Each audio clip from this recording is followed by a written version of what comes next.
Welcome back to my channel. আশা করি তোমরা ভালো আছো। আর আকাশের মুখটা দেখো বেশ ভার।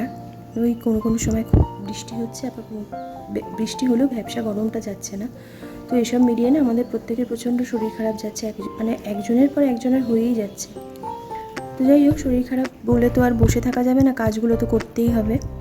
তো ব্রেকফাস্টটা কমপ্লিট করে রান্নার কাছেও হাত দিয়ে দিয়েছিলাম। কড়াতে চিংড়ি মাছ চাপানো আছে, মোটামুটি ডালটা করে ফেলেছিলাম। ভাতটা আমি একদম শেষে বসাই, গরম গরম মানে যখন আসে তারপরে গরম গরম দিলে খেতে চায় আর কি গরম ভাতটা, তো একদম শেষে বসাই। আর এই যে চিংড়ি মাছটা বসানো আছে ওটা পোস্ত দিয়ে করেছিলাম, আর একটু আলু পেঁয়াজ দিয়ে আর একটু আলাদা রেখে দিয়েছিলাম, ওটা আলু পেঁয়াজ দিয়ে করেছিলাম ঝাল ঝাল। তো যাই হোক, আজকের ওই সকালের কাজ এইটুখানি তোমাদের সাথে শেয়ার করতে পারলাম। তোমরা ভালো থেকো, আর এই ওয়েদারে সবাই একটু সাবধানে থেকো, শরীরটা অল্প বিস্তর তো সবারই খারাপ হচ্ছে।